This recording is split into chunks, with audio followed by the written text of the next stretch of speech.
بسم اللہ الرحمن الرحیم۔ سے یہ بات کیوں چھیڑی؟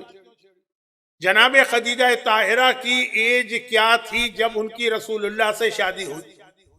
ہم نے تو اپنے بچپنے سے لے کے جوانی تک اسکولوں کے کورس میں یہی پڑھا کہ جناب خدیجہ 40 سال کی تھیں اور رسول اللہ 25 سال کی۔ لیکن اب ہر ایک کو پتا ہے کہ بالکل غلط اور جھوٹی روایت۔ جناب خدیجہ کی ایج بھی یا 25 تھی یا 28، 25 اور 28۔ اور اس کا نتیجہ یہ ہے کہ جب جناب خدیجہ کی وفات ہوئی تو وہ جو کھوٹی روایت ہے اس کے اعتبار سے ان کی ایج 65 تھی، اور جو میں نے ابھی پڑھا اس کے اعتبار سے 50۔ 25 کی ایج میں شادی ہوئی، شادی کے بعد 25 سال زندہ رہی۔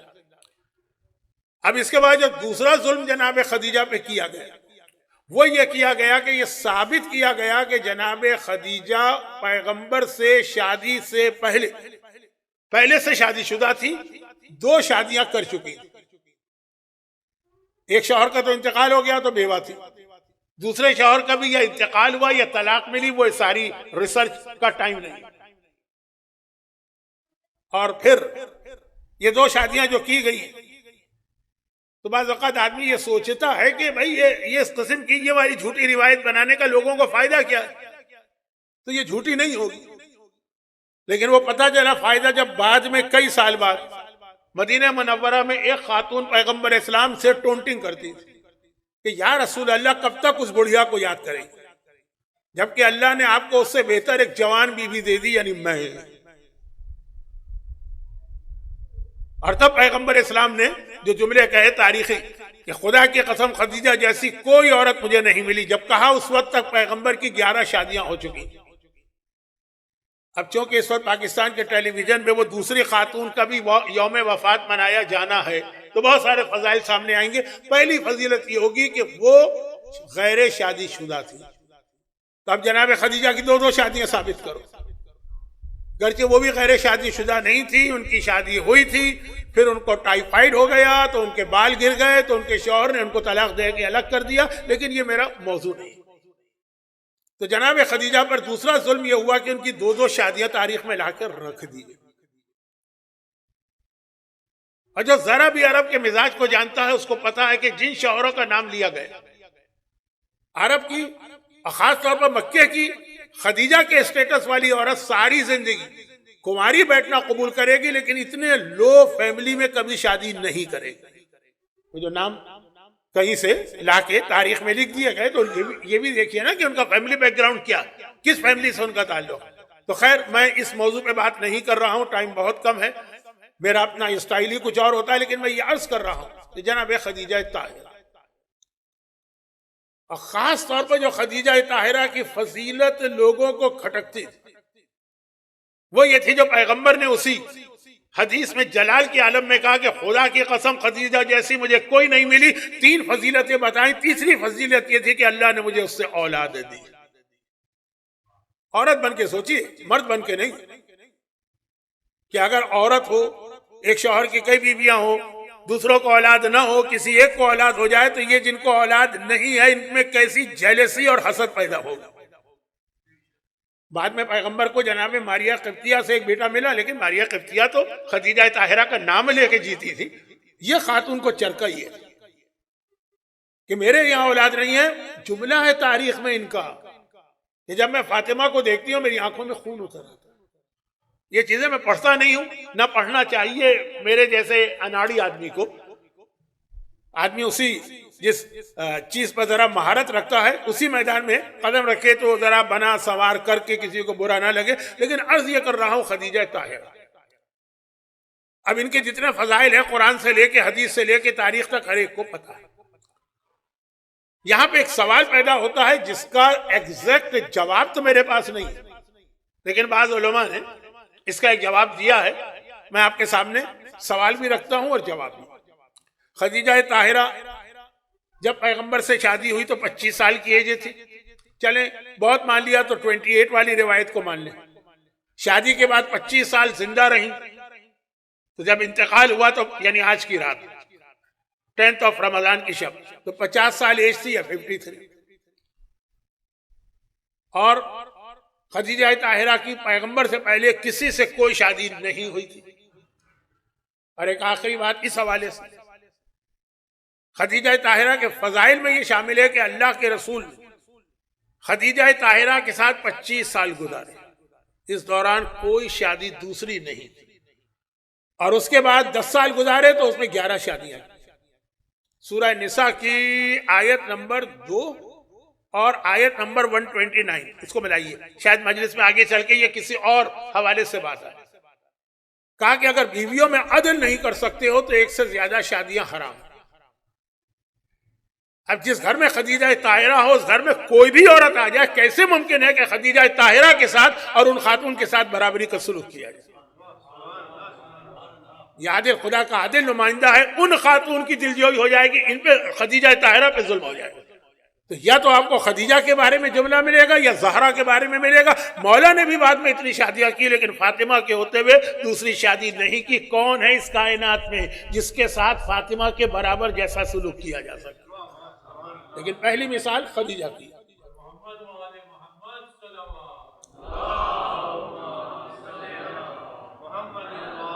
25 سال، اور وہ 25 سال بھی پورے جوانی کے 25 سال، اور پھر بڑھاپے کے 10 سال، اس میں 10-11 شادیاں ہو گئی. اور اس میں بھی آپ اکثر شادیوں کے حالات پڑھیے. یہ بھی میرا ایک اشرہ ہے، پیغمبر کی شادیاں. میں اپنے کسی اشرے کا پروموشن نہیں کر رہا ہوں کیونکہ میں تو پسند ہی نہیں کرتا ہوں، بلکہ شاید رمضان میں العصر سے یہ میری آخری تقریر ہے جو میڈیا پہ جا رہی ہے. بعد کی جو تقریریں ہیں، میرا یہی مشورہ تھا انتظامیہ کو کہ اس وقت میلبرن کے کچھ ایسے حالات ہیں جو تقریریں بند ہی کر دی ہوں گی. لیکن مثلا ولادت کی رات بھی میں پڑھوں گا، مولا کی شہادت کی مجلس سے بھی میں پڑھوں گا، لیکن شاید یہ میڈیا پر نہ آ سکے. میں اس وقت کسی کنٹروورسی میں اپنے آپ کو نہیں ڈالنا چاہتا. تو خیر، خلاصہ یہ ہے کہ پورا اشرا کہ کن کن عورتوں سے رسول نے جو شادی کی تو کیوں کی، ہر ایک کے پیچھے ایک ریزن. کسی کا باپ روتا ہوا یا کہ میری بیٹی سے کوئی شادی نہیں کر رہا، کوئی جوانی میں بیوہ ہو گئی، چھوٹے بچوں کو تو خدیجہ طاہرہ کی شادی وہ تھی جس کو یہ کہا جائے تو غلط نہیں ہوگا کہ صحیح معنوں میں شادی جس مقصد کے لیے ہے وہ یہی ایک شادی. لیکن باتیں تو بہت ساری ہیں. مختصر جو آخری بات کہہ رہا ہوں وہ یہ کہ خدیجہ کا مطلب کیا.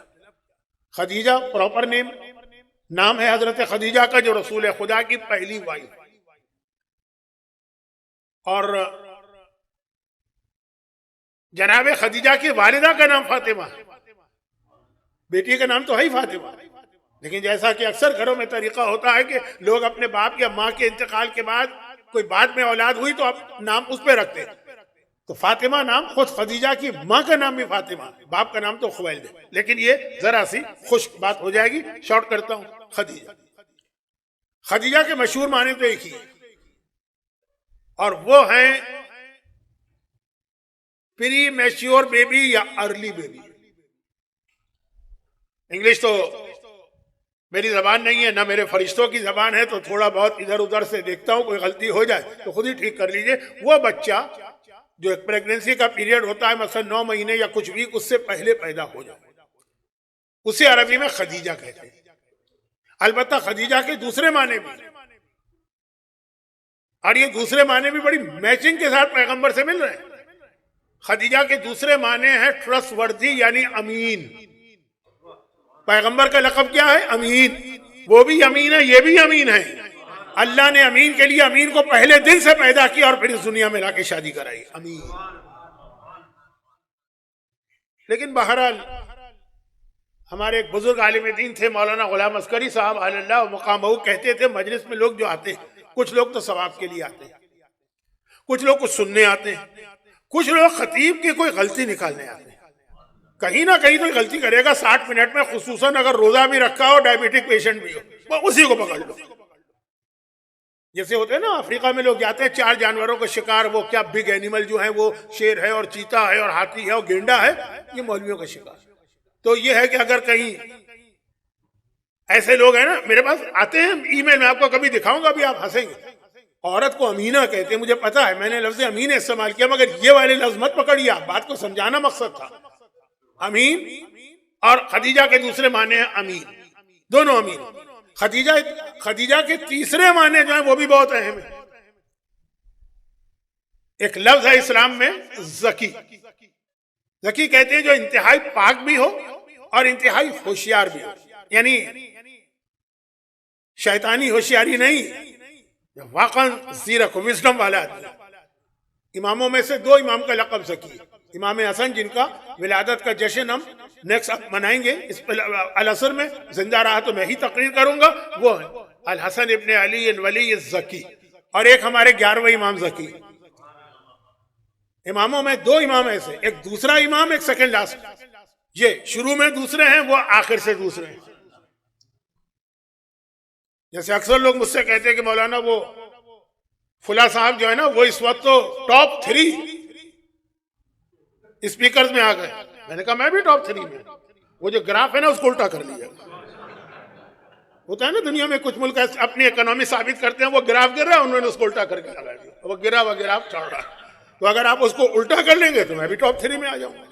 خیر، تو یہاں تو ذرا سی بات امام کے حوالے سے شاید مناسب نہ ہوئی ہو. دوسرے امام اور آخری سے دوسرے دونوں کا لقب ذکی، اور اسی کی مؤنث ہے ذکیہ. اور اہل بیت کے گھرانے میں دو ہی عورتوں کو ذکیہ کہا گیا ہے، یا فاطمہ زہرا کا لقب ذکیہ ہے یا خدیجہ طاہرہ کا لقب ذکیہ. اب ان میں سے ہر ایک کی تشریح، خدیجہ طاہرہ کی عقل، وزڈم، دانش مندی، ہم تو اس روایت کو نہیں مانتے ہیں جو برادران اہل سنت کے ہاں طے شدہ ہے. ہمارے ہاں وہ روایت اس طرح نہیں، لیکن ان کی ایک روایت ہے نا کہ یہ پیغمبر پر غار حرا میں پہلی وحی آئی تو پیغمبر پریشان ہو گئے، سمجھ میں نہیں آیا، بہت زیادہ گھبرا گئے، بہت زیادہ ڈر گئے، اور گھر میں آئے اور خدیجہ سے کہا زملونی زملونی، مجھے چادر اڑاؤ. اسی سے لفظ بنا مزمل، چادر والے. تو خدیجہ نے چادر اڑا کے تسلی دی. ہم تو اس روایت کو نہیں مانتے. پیغمبر کو پہلے سے معلوم تھا کہ میں نبی ہوں اور یہ مجھے حکم کیا ملا ہے، مجھے کیا کرنا ہے، لیکن پیغمبر پریشان ضرور تھے. کیوں؟ اتنی بڑی ذمہ داری دی جا رہی ہے کہ ساری دنیا تک پیغام حق پہنچانا ہے. اس وقت خدیجہ طاہرہ نے آ کے تسلی دی تھی. یہ جملہ یاد رکھے گا، یہ ہے میری آج کی مجلس کا اصل تھیم. پیغمبر اس طرح سے پریشان نہیں تھے جو برادران اہل سنت کہتے ہیں کہ پتہ نہیں چلا کیا ہوا، یہ کون آ گیا، یہ جبرائیل کیا تھا، میرے اوپر کیا حکم آیا، یہ وحی کیا ہوتی. اس طرح پریشان نہیں تھے، پریشان تھے. اب ذمہ داری شروع ہو رہی ہے، اب پوری دنیا تک یہ پیغام پہنچانا ہے اور اس ڈیوٹی کو انجام دینا ہے. ڈیوٹی سے نہیں گھبرا رہے، کہا اس پوری دنیا کو پیغام پہنچانے کے لیے ساتھی چاہیے، مددگار چاہیے. اس وقت خدیجہ نے تسلی دی. تو یہ خدیجہ کی ذکاوت ہے، یہ خدیجہ کی، وہ جو ذکیہ لقب بتا رہا ہوں، اس میں پوری ایک مجلس ہے میری، اس کو چھوڑ دیجیے. میرے خیال میں نے اصل مجلس کم پڑھی ہے، یہ جملہ بار بار ریپیٹ کیا، اس پہ میرا اشرا ہے، اس پہ میری مجلس ہے، بہت بہت ہوگا. لیکن اصل معنی خدیجہ کے ہیں ارلی یا پری میچور بیبی. اب اس کے بارے میں یہ ہے کہ اس کا مطلب کیا، یہ نام رکھا کیوں گیا. کسی بچے کا یہ نام تو نہیں رکھا جاتا، یہ تو اسی وقت رکھا جاتا جو واقعاً وہ پری میچور ہو اور وقت سے پہلے پیدا ہو گیا ہو. وقت کا مطلب یہ کہ جو اللہ نے ایک نظام قدرت بنایا. اب اس میں بعض علماء کہتے ہیں مجھے اس کے اوپر زیادہ معلومات بھی نہیں ہے، میری ریسرچ بھی نہیں. کوئی اچھی گائنا آپ کی جاننے والی ہو تو اس سے پوچھ لیجیے گا. میں تو کبھی بھروسہ نہیں کرتا ہوں، کیونکہ بھروسہ کر کے میں پڑھ دوں بعد میں غلط نکلے تو مجمع اس گائنا کو تو نہیں جانتا ہے نا، وہ تو مجھے آ کے پکڑے گا کہ آپ نے کیوں پڑھ دیا. لوگ یہ کہتے ہیں کہ جناب خدیجہ کی ولادت پری میچور ہوئی، یعنی وہ 4 مہینے سے کچھ دن کم کی تھی جب پیدا ہوئی اور زندہ رہی. پری میچور تو ہے. اب کہا جاتا ہے، یہ مجھے نہیں معلوم، کہا جاتا ہے کہ 4 مہینے کا جب بچہ ماں کے پیٹ میں، تب اس کی غذا ماں کے جسم کے اندر موجود خون بننا شروع ہوتی ہے. واللہ اعلم. بات صحیح ہے تو جو علماء کا نقطہ ہے آپ تک پہنچ جائے گا، بات غلط ہے اس کو نظر انداز کر دیا. خدیجہ طاہرہ اس وقت اس دنیا میں آئی جب تک ماں کے پیٹ میں خون، بچے کی غذا نہیں بنتا. کوئی گائنا وائنا ہو تو وہ بتائے گی، لیکن ذرا صحیح قسم کی گائنا ہو، پھیکم پھاک والی نہ ہو. تو وہ ہے کہ اگر یہ بات صحیح تو اس کا مطلب یہ ہے کہ پروردگار نے طہارت فاطمہ کا ایسا انتظام کیا کہ فاطمہ کی ماں کو اس وقت بھی جب شکم کے اندر خون بچے کی غذا بنتا ہے اور وہ شکم کے اندر کا خون پاک مانا جاتا ہے. یہ آپ میں سے بہت سے لوگوں کے لیے ایک نیا مسئلہ ہوگا، ایک نیا مسئلہ ہوگا کہ اگر یہی خون جو آپ کا خون نجس ہے نا، کہ جب تک جسم کے اندر رہے تو یہ نجس نہیں ہے. اب اس میں اختلاف ہے، بعض علماء کہتے ہیں نجس ہے، نجس کرتا نہیں ہے کسی چیز کو، بعض کہتے ہیں نجس ہی نہیں. اس کا مطلب کیا ہوا کہ اگر آپ نے انجیکشن کی نیڈل اپنے بدن میں داخل کی اور وہ جسم میں خون سے ٹکرا کے باہر آئی، اس پہ خون نہیں لگا لیکن 100% پتا ہے کہ جسم میں خون سے مل کے آئی، وہ نیڈل پاک ہے. اور پھر اس کی مثال چاقو اور بہت سارے فقہی مسئلے. بہرحال وہ خون اگر 4 مہینے میں غذا بننا شروع ہو جاتا ہے چاہے پاک ہو، لیکن جو طہارت کا اعلیٰ ترین معیار فاطمہ زہرا کے لیے ہے، اشہد انک کنت نورا فی الاسلاب الشامخہ والارحام المطہرہ. آج ہی شب جمعہ کی زیارت وارثہ پاک و پاکیزہ رحم کہ خدیجہ کو اس غذا سے بھی بچا لیا جو پاک تو ہوگی لیکن فاطمہ کی شان کے خلاف ہے، تو نام خدیجہ قرار پڑا. اب اس کے اوپر تھوڑی ریسرچ آپ کریں، تھوڑی ریسرچ میں کروں گا.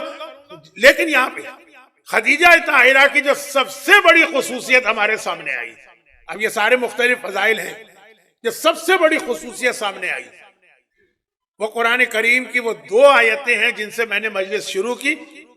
20 منٹ ہو گئے ہیں، اب تک آیتوں کا ترجمہ نہیں آیا. اب سن لیجیے. پہلی آیت وہ ہے جو میری لاسٹ اسپیچ العصر میں ہوئی تھی رمضان سے پہلے شعبان. الا بذکر اللہ تطمئن القلوب. یاد رکھو اللہ کی یاد، ریممبرنس آف اللہ، یہ دلوں کو اطمینان دیتی ہے.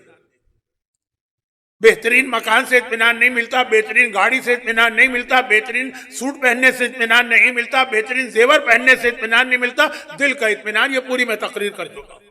اگر جس گھر میں ذکر خدا وہاں چاہے فاقے ہوں لیکن اطمینان ہو، اور جس گھر میں ذکر خدا نہ ہو دنیا بھر کی نعمتیں آئی ہیں لیکن ہر شخص وہاں پہ یا تو اس کی نیند پوری نہیں ہے، یا ڈپریشن کا مریض ہے، یا فلاں پرابلم ہے، یا بلڈ پریشر ہے، یا جو آج کل کے نئے پرابلم ہے، ٹرینکولائزر لے رہا ہے، سلیپنگ پل لے رہا. اگر ذکر خدا نہیں، اتنی تقریر کر چکا ہوں. ذکر خدا ہو تو گھروں میں اطمینان ہو. اب خدیجہ کے گھر کا اطمینان ہم کو ابھی دیکھنا ہے. لیکن اس کے بعد دوسری آیت آج کے لیے تلاوت کی ہے میں نے، اور اس آیت کے حوالے سے چھوٹا سا خشک 5-7 منٹ آپ کا ٹائم لوں گا، لیکن اس لیے لوں گا کہ ماہ مبارک رمضان بہرحال قرآن کا مہینہ بھی ہے.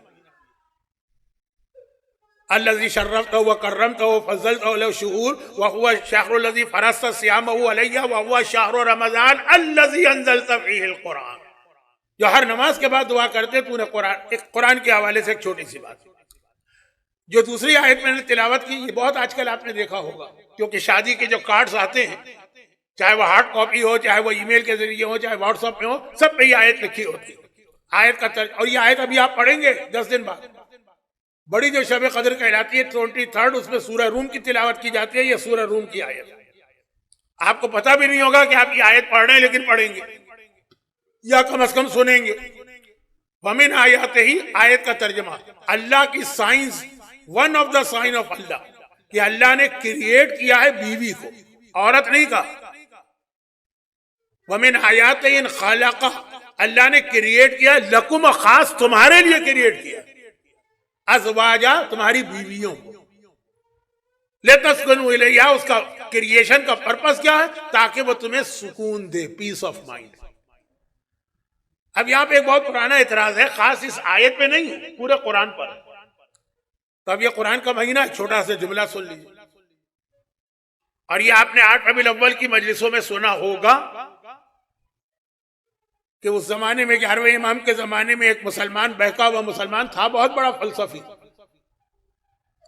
لیکن جب آدمی زیادہ پڑھ جاتا ہے نا تو پی ایچ ڈی پھرا ہوا دماغ بن جاتا ہے نا، تو وہ بالکل دین کے خلاف ہو گیا. اس نے کتاب لکھنا شروع کی. اس وقت سے آج تک یہ کتاب لکھی جا رہی ہے. ہر آدمی لکھتا ہے، کوئی ہندو لکھتا ہے، کبھی عیسائی لکھتا ہے، کبھی بدھ لکھتا ہے، کبھی ایتھیس لکھتا ہے. اپنی اپنی کتابیں لکھتے ہیں. وہ کیا ہے؟ وہ یہ ثابت کرتے ہیں کہ قرآن کی آیتوں میں کنٹراڈکشن. قرآن ایک جگہ کچھ کہتا ہے، قرآن دوسری جگہ کچھ کہتا ہے. اب وہ کہتے ہیں کہ یہ سمجھ میں آتا ہے. 23 سال میں اگر آپ کوئی چیز لکھیں گے نا تو آپ کو کہاں یاد رہے گا 23 سال پہلے میں نے کیا کہا تھا. اگر میں آپ سے پوچھوں کہ پچھلے سال آپ 9 رمضان کو العصر میں آئے تھے، آپ نے افطار میں کیا کھانا کھایا تھا، کبھی یاد نہیں آئے گا آپ کو؟ تو کہا 23 سال. دیٹ مینس کہ قرآن رسول اللہ نے لکھا ہے، اللہ کی طرف سے نہیں آیا. اللہ تو کوئی چیز نہیں بھولتا ہے نا. تو اب یہ کتاب لکھی جاتی ہے جس میں قرآن کی ان آیتوں کو ڈھونڈ ڈھونڈ کے جمع کیا جاتا ہے. دیکھیے یہ آیتیں کنٹراڈکٹ کر رہی ہیں، اور ایسی کئی آیتیں قرآن میں مل جاتی، پورا یہ چیپٹر ہے قرآن کا. لیکن مسئلہ یہ ہے کہ جن جن آیتوں کو جمع کیا گیا، یہ قرآن کے حوالے سے ایک چھوٹا سا نقطہ سمجھ لیں، لیکن مسئلہ یہ ہے کہ جن جن آیتوں کو اس طرح جمع کیا گیا، یا تو اس کا مطلب نہیں سمجھا گیا، اور یا پھر یہ ہے کہ قرآن میں ایک چیز تو ہے ناسخ و منسوخ. ایک آیت نازل ہوئی، پھر ایبروگیٹ، کچھ عرصے کے بعد اللہ نے اس آیت کو کینسل کر دیا. ہماری تاریخ شیعت کے انتہائی عظیم مراجع میں سے ایک تھے مرحوم آیت اللہ خوئی، جن کی میں اب تک تقلید پہ باقی ہوں. انہوں نے تفسیر قرآن لکھی، البیان فی تفسیر قرآن. تو اس پہ پورا ایک بہت علمی چیپٹر لکھا ہے. قرآن میں 36 وہ آیتیں جو نازل ہوئی پھر منسوخ ہو گئی. بہت دلچسپ چیز ہے، لیکن ٹائم آج نہیں ہے کیونکہ آج کا موضوع خدیجہ طاہرہ. اب آیتیں جمع کی تو ان میں سے مثلاً ایک آیت وہ ہے جو سورہ نساء میں آئی ہے. شروع میں آئی ہے 2 نمبر آیت، آخر میں اور 129 نمبر. 2 نمبر آیت کیا ہے؟ وَأَنكِحُوا مَا طَابَ لَكُم مِّنَ النِّسَاءِ مَثْنَىٰ وَثُلَاثَ وَرُبَاعَ. نکاح کرو 2 بیویاں، 3 بیویاں، 4 بیویاں. یہ قرآن کی آیت ہے. آپ کو پتا ہوگا عالم اسلام میں ایک ایسا بھی فرقہ ہے جو 9 یا 10 شادیوں کی اجازت دیتا ہے، کیونکہ وہ کہتا ہے قرآن نے کہا 2 اور 3 اور 4. تو 2 3 5 ہو گئے، 5 اور 4 9 ہو گئے. یہ ہے باقاعدہ ایک فرقہ کہ کہتا ہے 9 بیویاں قرآن سے. دیکھیں قرآن پہ کیا کیا ظلم نہیں ہوئے، لیکن یہ میرا موضوع نہیں. قرآن اسی آیت میں 2 3 4، لیکن وَإِنْ خِفْتُمْ أَلَّا تَعْدِلُوا فَوَاحِدَةً، لیکن اگر تمہیں یہ ڈر لگے تم بیویوں میں عدل نہیں کر سکتے تو صرف ایک. یعنی اگر عدل نہیں کر سکتے تو ایک، اور اگر کر سکتے ہو تو ایک سے زیادہ. ٹھیک. اسی سورہ نساء کی آیت 129 قرآن کہتا اللہ تعدلوا ولو حرستم، اور یاد رکھو تم بیویوں میں کبھی عدل کر ہی نہیں سکتے چاہے حرستم، تم کوشش بھی کیوں نہ کرو. کا ایک طرف قرآن کہہ رہے تم بیویوں میں عدل کر ہی نہیں سکتے، دوسری جانب قرآن کہہ رہا ہے کہ اگر عدل کر سکتے ہو تو 2 شادیاں کرو. یہ کنٹراڈکشن، ایک طرف اجازت دے رہا ہے، ایک طرف روک رہا. حشام ابن حکم کوفے میں رہتے ہیں، اس زمانے کا وہ مشہور آدمی ابن ابی العوجہ ہے نا، ایک ایتھسٹ، ہر چیز میں امام سے پر اعتراض کرتا. ایک بار اس نے مٹی میں پانی ڈال کے چھوڑ دیا تو کیڑے پیدا ہو گئے، تو کہنے لگا کہ ان کیڑوں کا خالق تو میں ہوں، یہ تو میں نے پیدا کی. امام کے سامنے بوٹل لے کے گیا، بوٹل مٹی ہے، کیچڑ ہے، کیڑے پیدا ہو گئے. تو امام نے اس کو کیا جواب دیا؟ چھٹے امام کی ولادت شہادت میں آپ سنتے. کہا اچھا تو ان کا خالق تو بتا دے کہ ان کی تعداد کیا ہے، اس میں نر کتنے ہیں، اس میں مادہ کتنے ہیں، اس میں جو رائٹ والا ہے اس سے کہہ دے لیفٹ چلا جائے، لیفٹ والے سے کہہ دے کہ رائٹ چلا جائے. بہت ہی مشہور واقعہ ہے. میں نے تو اتنا اس کا خلاصہ نکال دیا کیونکہ گھڑی کی سوئیاں جو ہے نا مجھے اتنا زیادہ پریشرائز کر رہے ہیں. یہ آدمی ابن ابی العوجہ، یعنی سمجھ لیجیے یہ ایسا آدمی تھا جس کا کام ہر چیز پہ اعتراض. حشام ابن حکم کو ایک دن ملا، کہنے لگا تمہارا قرآن ایک طرف کہتا ہے کہ عدل کرو تو 2 شادی، ایک سے زیادہ کر سکتے ہو، دوسری طرف کہہ رہا ہے تم کر ہی نہیں سکتے عدل. حشام مدینے آ رہے تھے، آئے امام سے ملے اور واپس گئے اور کہا کہ میں جواب لے کے آیا ہوں، میرے پاس جواب. امام نے یہ فرمایا کہ یہ جو قرآن نے کہا عدل کرو یہ ہے ظاہری اعتبار سے، کھانے میں، سلوک میں، لباس میں، مکان میں، جتنی چیزیں. اور وہ جو قرآن نے کہا تم عدل کر ہی نہیں سکتے، یہ چھپی ہوئی چیزیں دل کے اندر ممکن ہی نہیں ہے کہ 2 سے برابر محبت، مگر ظاہر نہ ہونے دینا کہ کس سے زیادہ ہے کس سے کم. ظاہری اعتبار سے سب سے برابری کا سلوک کرنا ہے، دل میں تو محبت یقیناً کسی ایک سے زیادہ ہوگی.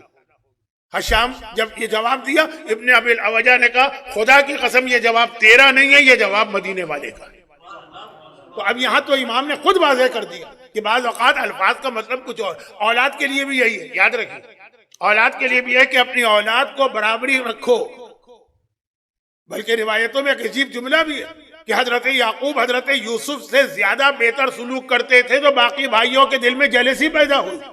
کہا کہ اپنے بیٹوں میں جیلسی پیدا نہ ہونے دو. راوی نے کہا لیکن مولا میں کیا کروں, میرا ایک بیٹا ہے, میں اس کو دیکھتا ہوں مجھے زیادہ پیار آتا. امام نے کہا دل کے اندر ٹھیک ہے, دل میں تو ٹھیک ہے کہ یقیناً کسی ایک بیٹے سے یا بیٹی سے زیادہ محبت ہوگی, ظاہر نہ ہونے دینا, یہ کنٹراڈکشن نہیں ہے.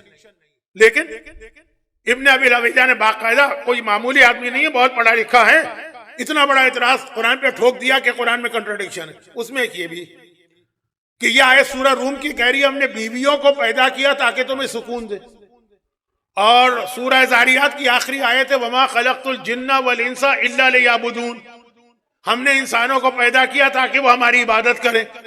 وہاں قرآن کہہ رہا ہے انسان پیدا ہوئے عبادت کے لیے, یہاں قرآن کہہ رہا ہے کہ عورتیں یا بیویاں پیدا ہوئی سکون پہنچانے کے لیے. پہلا سوال وہ ہم سے یہ کرتے ہیں آپ عورتوں کو انسان مانتے ہیں کہ نہیں مانتے ہیں؟ ہمارا جواب ہے کہ ہم نہ صرف یہ کہ مانتے ہیں بلکہ اسلام ہی تو پہلا اور اونلی مذہب ہے جو عورت کو انسان مانتا ہے. باقی تو آپ تمام مذاہب کی تاریخ دیکھ لیجئے, عورتوں کو کون انسان مانتا ہے؟ حتیٰ آج کی 21 سینچری بھی عورتوں کو صرف کمرشل یوز میں استعمال کر رہے ہیں, چاہے وہ ایڈورٹائزنگ ہو, چاہے وہ ماڈلنگ ہو, چاہے وہ فلمیں ہو, یا آج بھی عورت کو ٹوائے کے طور پہ استعمال کر رہی ہے. اسلام ہے جس نے اس کو عزت اور رسپیکٹ دی, انسان مانا, اور صرف اسلام نے انسان مانا. تو کہا اگر یہ انسان ہے تو یہ کیا کہ قرآن نے کہا انسان پیدا ہوئے اللہ کی عبادت کے لیے, اور یہاں قرآن نے کہا بیویاں پیدا ہوئی سکون کے لیے. تو وہ عبادت خدا کے لیے پیدا ہوئی کہ شوہر کو سکون پہنچانے کے لیے پیدا ہوئی؟ یہ کنٹراڈکشن ہے. جب آپ بہت آسان ہے. جس زمانے میں اسکول میں پڑھتا تھا, میٹرک پیٹرول پمپ کے اسکول سے کیا, انٹر گورنمنٹ کالج ناز آباد سے کیا, تو ہمارے یہاں یہ ہوتا تھا میٹرک میں, اب تو پورا سسٹم چینج ہو چکا ہے کہ بھائی میٹرک تھا کا کچھ تو کمپلسری سبجیکٹ ہیں 2 یا 3, وہ ہر ایک کو لینا.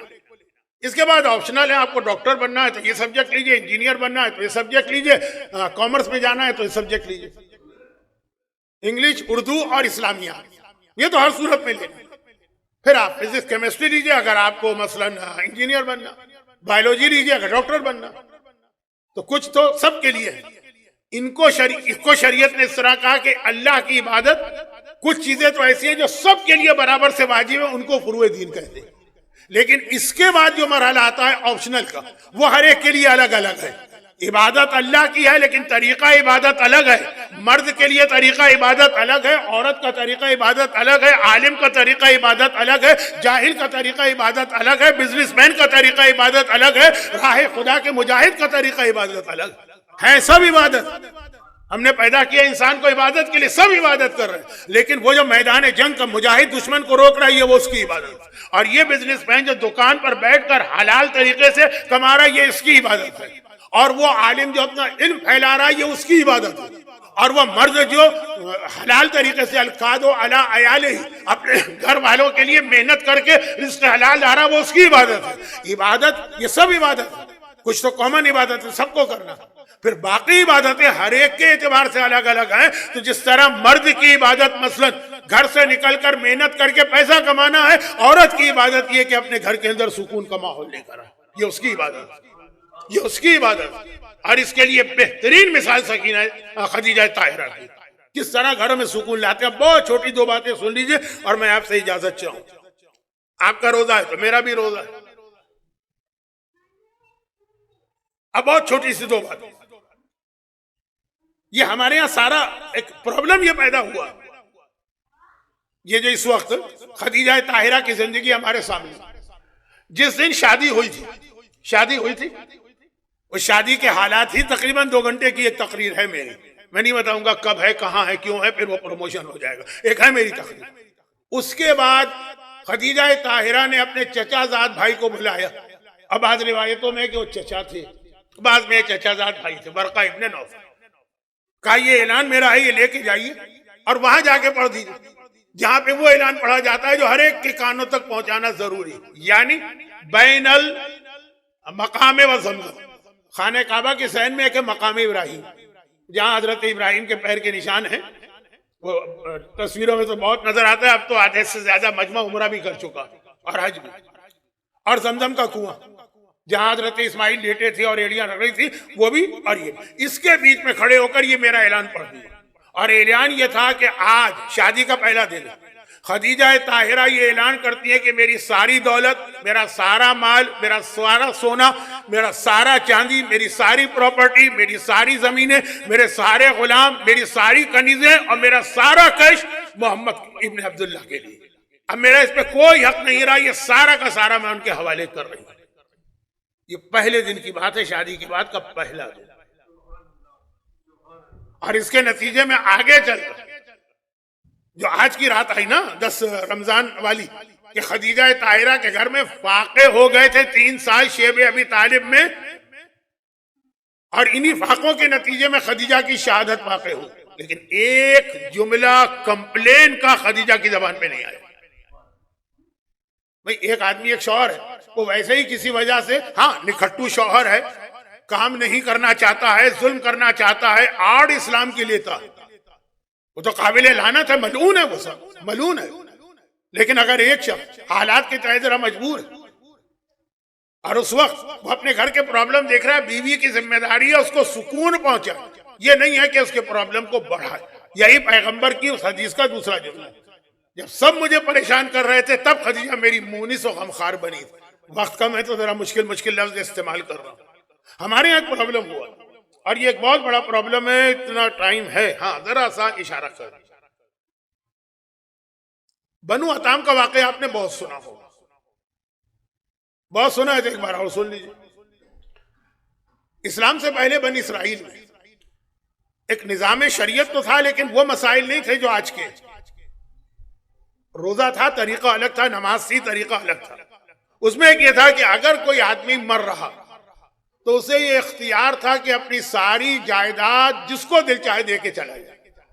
یہ جو اسلام نے کہا نا کہ نہیں، بیٹے کو اتنا ملے گا، بیٹی کو اتنا ملے گا، شوہر کو اتنا ملے گا، بیوی کو اتنا ملے گا، مرنے والا بھی حق نہیں رکھتا، اس میں تبدیلی دی.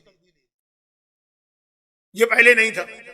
اور غالباً کرسچینٹی اور جوڈیزم میں آج بھی شاید یہی، کیونکہ جہاں جہاں ان کی حکومتیں وہاں تو ہم یہی سنتے کہ ایک مرنے والے نے ساری جائیداد بلی کو دے دی، ساری جائیداد کتے کو دے دی، ساری جائیداد کس کو دے دی. تو شاید وہ اب تک چلا رہا ہو، پہلے تو تھا.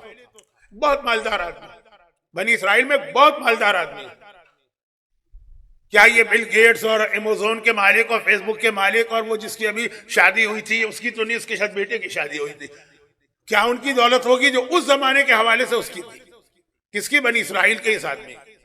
2 بیویاں کی تھی، 2 شادیاں کی تھی. ایک بیوی سے 3 بیٹے تھے، دوسری بیوی سے 1 بیٹا. مولانا تشریف لائیے، میرے نگاہ نہیں پڑی تھی آپ کو. آئیے، نہیں تو مشکل ہو جائے گا. آپ وہاں بیٹھے ہوئے، آپ ادھر آ کے بیٹھے.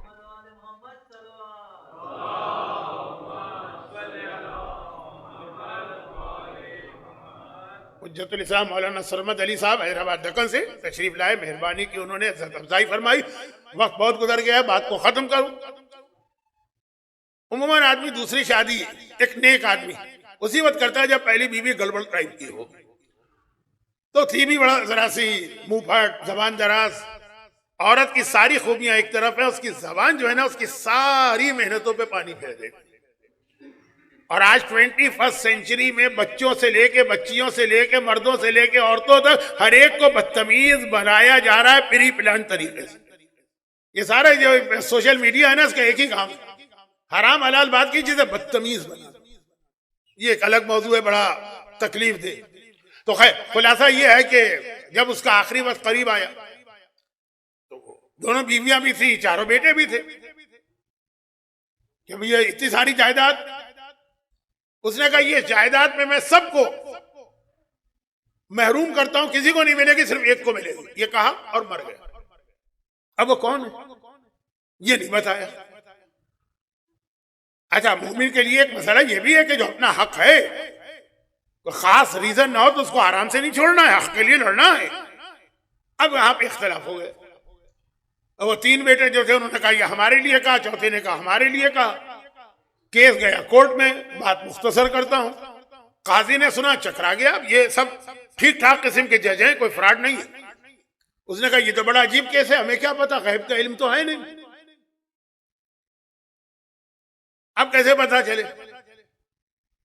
آپ یہاں میلبرن میں ہمارے کراچی سے قابل احترام عالم آتے ہیں، ان کے والد کا انتقال ہو گیا تھا، کوئی امانت کہیں رکھ کے گئے تھے، تو وہ جو ٹھٹا میں سومار جن تھا نا، اس کے پاس گئے تھے، اس سومار جن کے ذریعے سے وہ امانت ان کو مل گئی تھی، ایک واقعہ ہے۔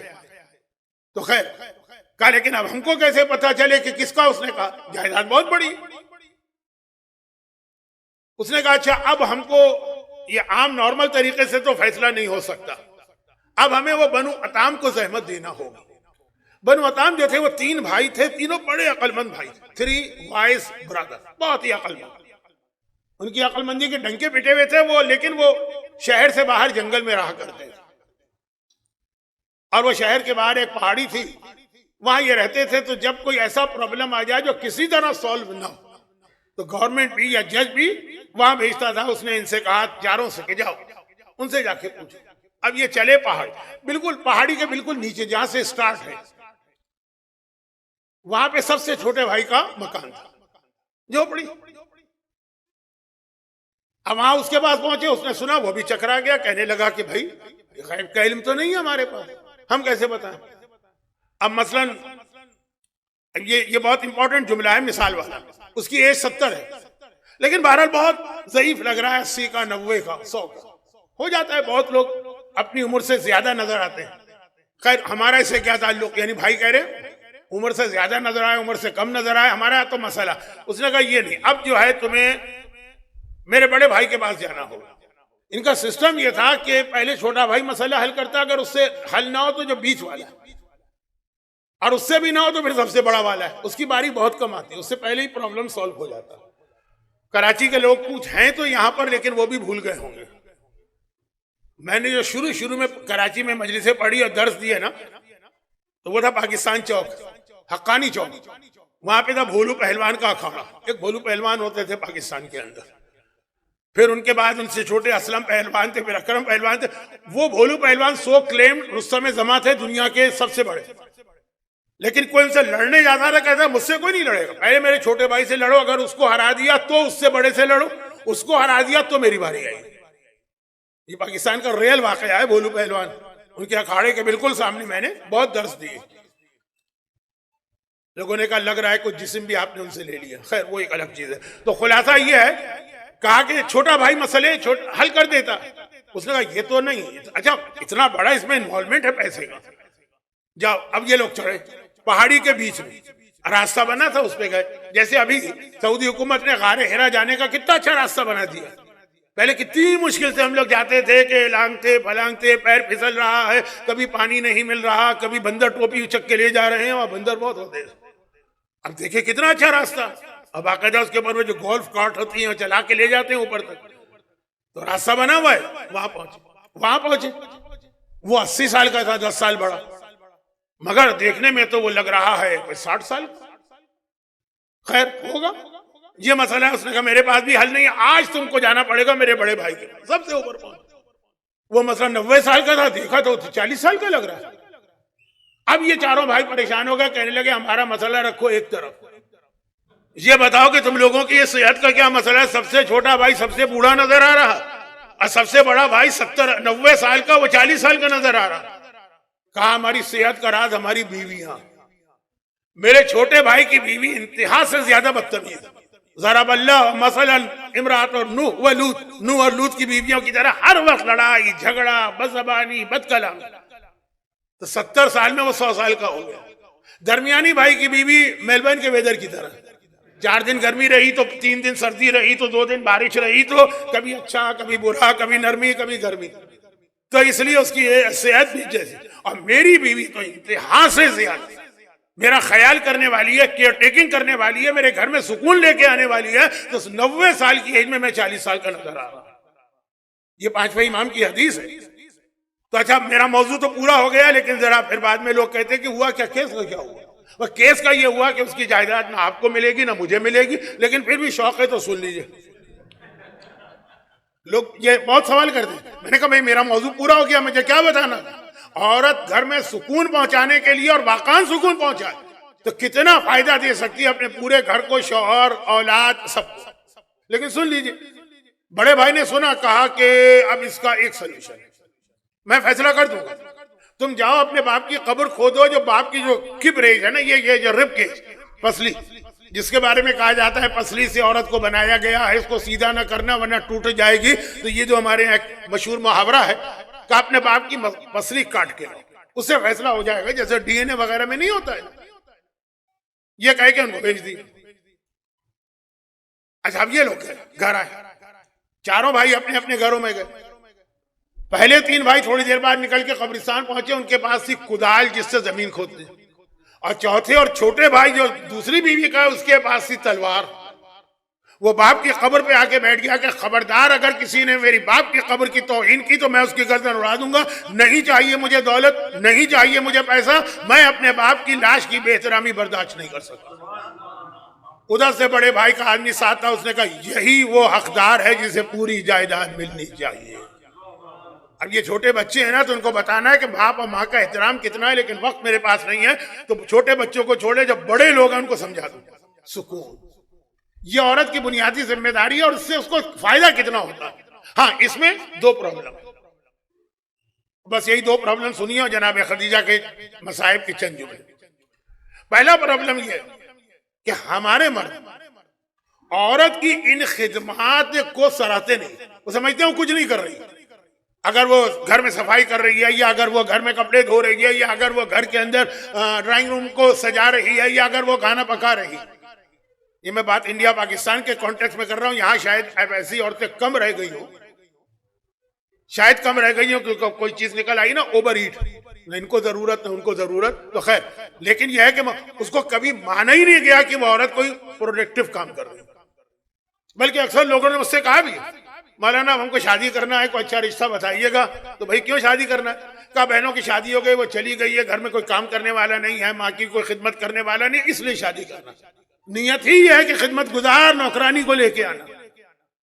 باتیں بہت ہو سکتی ہیں، پورا عشرہ ہو سکتا ہے. خدیجہ طاہرہ کی سیرت ذہن میں رکھ کے بات کرنا. تو کہا کہ ان کی کوئی اہمیت ہی نہیں. اچھا مغربی دنیا میں پھر ایک ایسا سسٹم بنا کہ عورتیں اگر اپنے بچوں کو پالتی ہیں تو پیرنٹنگ پیمنٹ ہوتا ہے، میٹرنٹی کی چیزیں، بہت ساری چیزیں ملتی ہیں، ان چیزوں کی اہمیت ہوتی ہے. لیکن وہ بھی اب وہ کم کر رہے ہیں، اس کے نقصانات دوسرے آئے تھے، لیکن بہرحال کوئی حیثیت ہے. لیکن اب ہوا یہ کہ عورتوں نے سوچا کہ یہ مرد ہمیں 2 روٹیاں کھلا کے اتنا احسان جتاتا، تو ہم خود اپنی 2 روٹیاں کما لیں گے، ہمیں ضرورت ہی نہیں ہے اس کا احسان. وہ گھر سے نکلی اور جب سے کمانا شروع کیا وہ مرد کی محتاج نہ رہی. پہلے بھی محتاج نہیں تھی، مرد نے سمجھا تھا کہ چونکہ میں ان کو 2 روٹیاں دیتا ہوں تو یہ میری محتاج ہے، ورنہ شرعاً تو پہلے بھی محتاج نہیں تھی. مسائل بیان کرنے کا وقت نہیں. اچھا اب کیا ہوا؟ اب یہ جو پینڈولم ہے نا دوسری طرف چلا گیا. اب ہم خود کما رہے، اپنی 2 روٹیاں خود کھا رہے، تم سے زیادہ ہمارے پاس. اوور ایٹ کے چسکے عورتوں کو زیادہ ہو گئے مردوں سے، کیونکہ پیسے ہیں جیب میں، کما رہے ہیں. ہاں جو مین پوائنٹ یہاں مس ہو رہا ہے وہ یہ کہ اس کے نتیجے میں آپ کو خواتین سے بات کر رہا ہوں، آپ کو پیسے مل گئے، آپ اپنے شوہر کے، کیونکہ ہمارے یہاں انڈیا پاکستان میں، یہاں آسٹریلیا میں تو کم ہے، ہوگا یہاں بھی کیونکہ فیملیز بڑھ رہی ہیں. لیکن انڈیا پاکستان میں تو یہ ہے نا کہ شادی کا مطلب چلے خالی شوہر کی خدمت ہو تو پھر بھی کر لے. ایک بہت بڑے ٹبر کی خدمت کرنا پڑتی ہے بغیر کسی وجہ. وہ شادی شدہ بہنیں بھی 4-4 5-5 10-10 بچے لے کے آ کے گھر میں پڑھ لیتی ہیں، سب کی خدمت وہی کرے. تو وہ تو ایک مصیبت ہوتی ہے نا.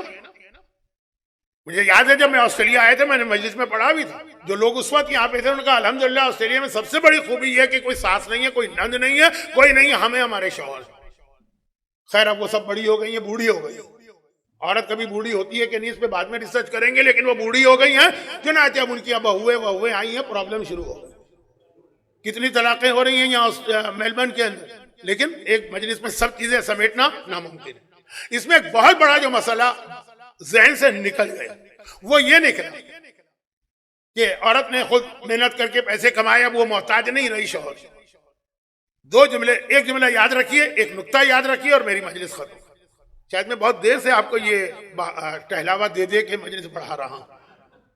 جملہ یہ یاد رکھیے، مرد کے لیے کمانا واجب ہے، عورت کے لیے کمانا جائز ہے. کمانے سے مطلب اگر وہ کہیں جاب کرتی فوراً کہہ دیں گے جھٹ سے، دیکھیں آقا سیستانی نے کہا کہ اجازت ہے، اور مرد کے لیے کمپلسری ہے. اسے اپنا اور اپنے گھر والوں کا نان و نفقہ حاصل کرنا. سم کیسز میں عورتوں کو بھی واجب ہو جاتا ہے. بہرحال بہت اچھی بچی، سارے بھائی شادیاں کر کے اڑن چھو ہو گیا، وہ بوڑھے ماں باپ کی خدمت یہی کر رہی ہے جاب کر کے. یا یہ کہ کوئی بیٹا نہیں ہے، کسی ماں باپ کا بوڑھے ہو گئے، یہی بچیاں کام کر کے گھر چلا رہے ہیں. وہ ان پہ اس صورت میں واجب بھی ہوتا ہے، لیکن عام نارمل حالات کی بات کر رہے ہیں. تو فتوے کی ورڈنگ کو دیکھا کر وہ واجب ہے، یہ پہ واجب نہیں ہے، یہ آپشنل. چلیں آپشنل صحیح، ہم کمانا چاہتے ہیں، فرق ہے. مرد کے لیے واجب ہے وہ جتنی محنت کرے گا اس کو ثواب ملے گا. آپ جو محنت کریں گے آپ کو ڈالر ملیں گے، ثواب نہیں ملے گا. ثواب کب ملے گا؟ یہی جو گھر کا سکون ہے. اب ہمارے یہاں تصور یہ ہے کہ آج ایک خاتون نے دعائے کمیل پڑھی بیٹھ کر مصلی میں بہت ہی رو کل شاید کچھ خواتین دعائے ندبہ پڑھیں گی. کیوں؟ ثواب. لیکن اگر اتنی ہی دیر میں کوئی عورت اپنے گھر والوں کے لیے کھانا پکاتی ہے، افطاری تیار کرتی ہے، بچوں کو اسکول کے لیے تیار کرتی ہے، اس کو شاید اس سے زیادہ ثواب مل رہا ہے. لیکن وہاں ثواب کا کنسپٹ ہی نہیں ہے. سمجھ رہے کہ ثواب ہے دعائے کمیل میں دعائے کمیل کی توہین نہیں کر رہا، میں دعائے ندبہ کی توہین نہیں کر رہا. بڑی مشکل سے تو ہماری کمیونٹی میں یہ چیزیں آئی ہیں، ان کو نکالنا نہیں. لیکن مسئلہ یہ ہے نا کہ ہم نے نیکیوں کو بہت محدود کر دیا. وہ سب ہی نیکیاں ہیں اور ایسی نیکیاں کہ ان کا ثواب سن کے تو آپ کی عقل دنگ رہ جائے گی. آپ سے زیادہ ہماری بچیوں کو وہ یہ سمجھتی ہے نا کہ یہ جو گھر کے کام کاج ہے، نہ شوہر کو یہ اہمیت دیتا ہے، نہ گھر والے کو یہ اہمیت دیتے ہیں، سفری میں جانا. نہیں، یہ آپ کو جاب کریں گی. آپ، میں جاب کے خلاف نہیں بول رہا ہوں، لیکن جاب کریں گی تو آپ کو دنیا کے ڈالر ملیں گے، اور یہ خدمت انجام دیں گی تو آپ کو آخرت کے ڈالر ملیں گے. اور جب آخرت میں آپ کو نیکیوں کی ضرورت پڑے گی تو اندازہ ہوگا کہ ایک چھوٹی سی نیکی جو آپ نے یہاں کی ہے وہ کتنا بڑا آپ کو فائدہ پہنچا رہی ہے. میری ایک تقریر ہے نا کہ قیامت میں لوگ ایک نیکی کے لیے کیسے بھاگیں گے. اور مزید آپ سن لیجئے گا، آج ہے 9، 10 دن کے بعد مولا متقیان کی ضربت کی رات مولا کی مناجات پڑھی جاتی ہے. اس کے بالکل شروع میں 2-3 قرآن کی آیتیں بہت ہیں کہ قیامت کا دن ہے کہ مجرم یہ چاہے گا میں اپنے پورے خاندان کو قربان کر کے عذاب سے بچ جاؤں. کلا انہا لظہ، لیکن وہاں عذاب سے نہیں بچے گا، وہاں کی نیکی چاہیے. باقی باتیں انشاءاللہ بعد میں. اس اعتبار سے خدیجہ طاہرہ ہمارے سامنے اتنا بہترین رول ماڈل بنتی ہے. یہ خدیجہ بھی ہیں، میں نے اس کے معنی بتا دی، یہ امینہ بھی ہیں، یہ زکیہ بھی ہیں، یہ راضیہ بھی ہیں، یہ سارے شہزادی کے لقب ہیں، یہ طاہرہ بھی ہیں. لیکن ساتھ میں اتنا سکون پہنچانے والی وہ ایک جملہ جو میں ہر سال دہراتا ہوں، وہی جملہ دہرا کے 2 چھوٹے چھوٹے جملے اور آج کی مجلس اختتام کو. پہلا جملہ، پیغمبر کی ازواج، کئی بار میں نے پڑھا ہے، آپ نے سنا ہوگا، مجھ سے نہ صحیح تو علماء سے سنا ہوگا، میں تو ایک طالب علم. پیغمبر کی ازواج یہ فرماتی ہیں کہ جب کبھی پیغمبر کو غصہ آتا تو ہم میں سے کسی کی ہمت نہیں ہوتی تھی پیغمبر کے سامنے جائیں. ہمارے پاس ایک ہی طریقہ تھا پیغمبر کا جلال ختم کرنے کا. ہم میں سے کوئی نام خدیجہ لے لے، اوہو، ایسا لگا کوئی نئی شخصیت سامنے آ گئی. پیغمبر کا چہرہ، پیغمبر کا انداز، پیغمبر کی باڈی لینگویج، پیغمبر کے بولنے کا طریقہ سب بدل گیا. مسکرا مسکرا کے احسان خدیجہ کا ذکر کر رہے ہیں. یعنی اگر پیغمبر کو راضی اور خوش کرنا ہے تو خدیجہ طاہرہ کا ذکر کرو. ایک دوسرا جملہ بھی میں بہت پڑھتا ہوں لیکن ہر سال اس لیے دہراتا ہوں کہ ہر سال کچھ نئے لوگ ہوتے ہیں جو مکے کی زیارت کر کے آتے ہیں. مکہ مکرمہ میں پیغمبر کا گھر خانہ کعبہ کے بالکل سامنے. آج بھی آپ جاتے کہتے ہیں یہ برتھ پلیس آف پروفٹ ہے، بالکل خانہ کعبہ کے سامنے. اور سب سے دور ہے قبرستان. پہلے زمانے میں قبرستان شہر کے باہر بنائے جاتے ہیں، شہر بڑے ہوتے ہیں تو قبرستان شہر میں آتے ہیں، بالکل شہر کے باہر. جب پیغمبر نے فتح مکہ کی تھی، اب بعض علماء کہتے ہیں کہ جب حجۃ الوداع کیا پیغمبر مکے میں آئے تھے. آج بھی آپ کسی سے پوچھے جب مکے جاتے ہو تمہیں کون سا ہوٹل چاہیے، کہتا ہے نیئرسٹ. اگر بجٹ اجازت نہیں دے تو الگ بات ہے، لیکن نیئرسٹ بھائی اترے ہوٹل سے پہنچ گئے خانہ کعبہ میں اور نماز پڑھی. پیغمبر کا نیئرسٹ اسٹے کا انتظام ہے، پیغمبر کا اپنا گھر سامنے تو ہے. پیغمبر اس کو چھوڑ کے جنت المعلا کے قبرستان میں خیمہ لگا کے رہے. کہا یا رسول اللہ کیوں؟ پیغمبر نے قبر خدیجہ کی جانب اشارہ کیا. کہا ان کے قریب میں رہتا ہوں تو میرے دل کو آج بھی سکون ملتا ہے. میں توہین والا جملہ کہنا نہیں چاہتا ہوں، لیکن بہرحال کچھ بن گیا ماحول. یعنی خانہ کعبہ میں وہ سکون نہیں مل رہا پیغمبر کو جو قبر خدیجہ پہ مل رہا. یہ عادل خدا کا عادل نمائندہ ہے. خدیجہ نے اتنی ہی قربانیاں دی ہیں، اتنی ہی وفاداری کا ثبوت دیا ہے، ایسا ہی پیغمبر کا ساتھ دیا کہ اللہ کا رسول مرتے دم تک خدیجہ کو یاد کرتا رہا. پورا سال ماتم کیا ہے.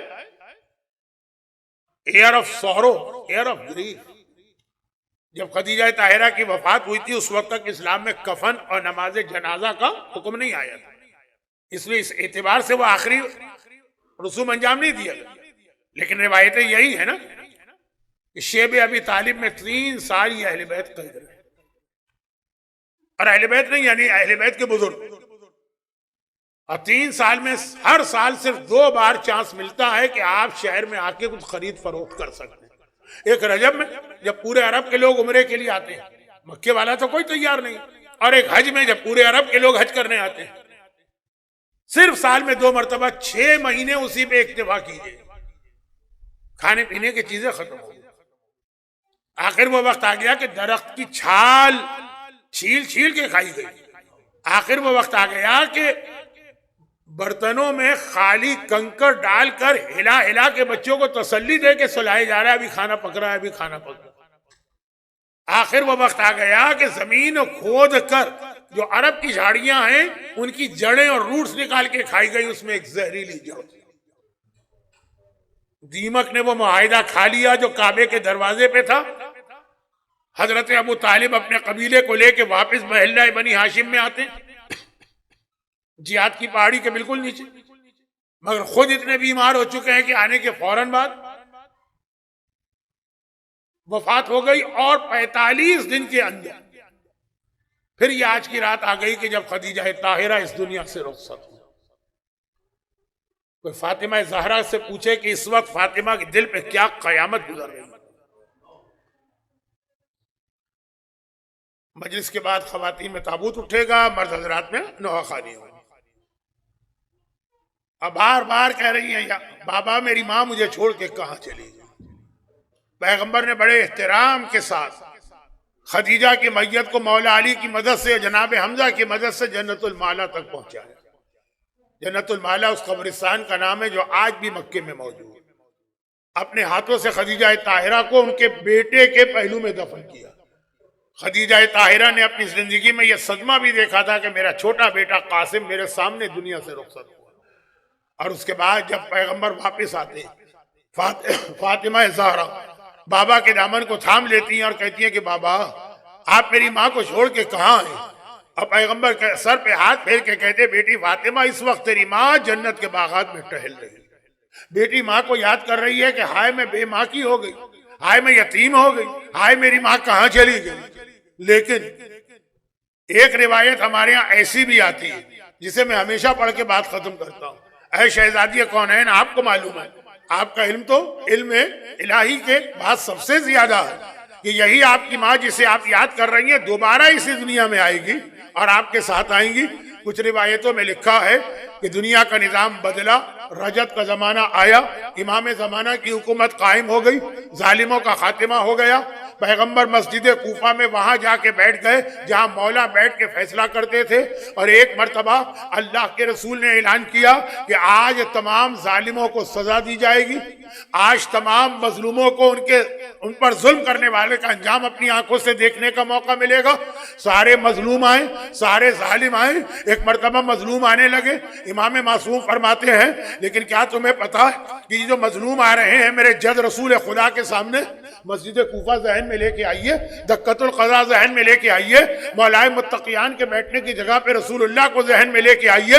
مظلوم آ رہے ہیں، سب سے آگے آگے کون ہے؟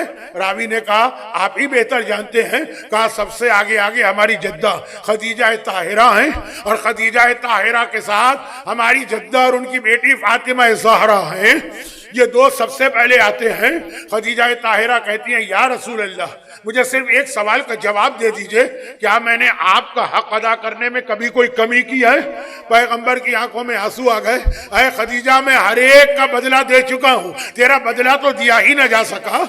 یا رسول اللہ کیا میں نے امت کا حق ادا کرنے میں کوئی کمی کی ہے؟ پیغمبر نے کہا میری امت قیامت تک تیرے احسانات کا بدلہ نہیں دے سکتی۔ خدیجہ طاہرہ نے کہا تو یا رسول اللہ جب میں نے آپ کا بھی حق ادا کیا، جب میں نے امت کا بھی حق ادا کیا، تو کیا اس کا بدلہ مجھے یہ ملنا چاہیے؟ یہ کہہ کر خدیجہ طاہرہ نے اپنی گود سے چادر کو ہٹایا، ننھے محسن کا لاشا، وہ بچہ جو اپنی نانی کی طرح دنیا میں آنے سے پہلے، خدیجہ کا مطلب ذہن میں رکھیے گا، جو اس دنیا میں آنے سے پہلے مر گیا، ایک بار محسن کا لاشا خدیجہ طاہرہ کی گود میں ہے، نانی اپنے نواسے کا جنازہ میت لے کے آ رہی ہے۔ یا رسول اللہ یہ آپ کی امت نے مجھے صلہ دیا۔ راوی نے روتے روتے کہا مگر یا رسول اللہ، مگر فرزند رسول یہ بتا دیجئے کہ جب فاطمہ زہرا بھی ماں کے ساتھ آئی ہیں تو عقل تو یہ کہتی ہے نا محسن کا لاشا فاطمہ کو لانا چاہیے تھا نا، ماں کو لانا چاہیے تھا نا۔